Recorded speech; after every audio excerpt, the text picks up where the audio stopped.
Good, Gary. Yeah, this is a big race for them now. They've had a lot of hype about this French Cox's 4 that have come out of their French 8. Big race, the guys are under a lot of pressure to perform, and they're looking quite good there. See the French boat, a little bit erratic, not very technical at all. This is France 1, and they, as Gary said, all have medals from World Championships and Olympic Games. Roland in the bow, Andrea 2 and Fauche, the stroke, were world champions in this event. Fauche was a silver medalist in the forward Atlanta, and the 3-man here, Bosquet, was also in that cruise. So there's plenty of quality in France 1, and France 2 are not very far behind them. Well, you see, they went through 500 now, dead level. This is a great race. It's, I think, the first time now Steve and Matthew were going to be under pressure for a very long time. And they came out of the 500-meter mark. I think the French just slightly ahead. So they are now into the second half of the race, past 1,000 metres. Poland in 1 and Romania in 6. Out of it, Germany, who were second to Great Britain in Munich, are in lane 2. Great Britain in 4, and each side of them the 2 French coxless 4s. You can see this again, as I said, look, we've only got a matter of feet. The French boat, just a matter of feet up on them. And the British boat, they're looking to push here now. You can see the British boat inching through. Now, important here is that Redgrave will be making the calls. He doesn't make any calls in training, but he makes the calls in the race because it'll have a bigger effect, have more effect coming from him than anyone else in the crew.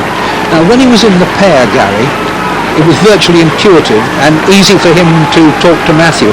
Does it mean if he's going to call the shots in the 4 that he's more or less bound to sit in one of the 2 middle seats? He has to sit in the middle, one of the 2 middle seats, yes.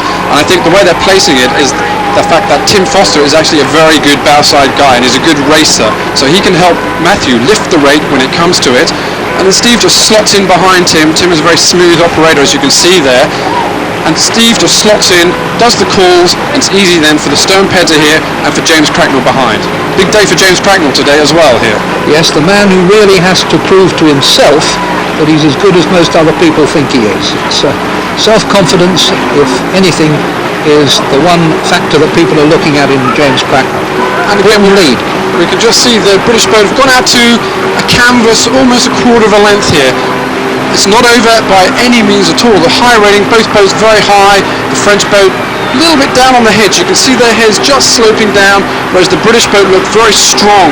Big test for Matthew as well here, stroking the Cox's 4, because he'll have to really push it on from this stage all the way through to the line. This is a big year in French rowing because they staged the World Championships for the first time ever at Aiguebelette, some way south of here, the end of August. So they'll be looking for strong crews, and this is one they are looking to, and they have taken on a big challenge in taking on Great Britain. So I'm a little bit concerned here. They're coming up to the line, but all of the guys in the British boat are looking across. Okay, they've got half a length, but they should be keeping their heads in the boat and just concentrating on the rowing. So Great Britain have done it again, and they have beaten France 1 and France 2, but they have been made to work all the way. That's a good performance. That is exactly the kind of test they needed. They proved to themselves they can do it. There are going to be sterner challenges to come. Well, there will be challenges to come, and I think it'll be from this French boat. I think they won there by about a quarter of a length to a canvas, and so it'll all be all to play for now as they come up to Lucerne. Yep, quarter of a length is a bit generous. That was a very good race and a very good victory. More gold medals to add to a very extensive collection. Matthew Pinsent and Stephen Redgrave. This is now 66 consecutive races unbeaten.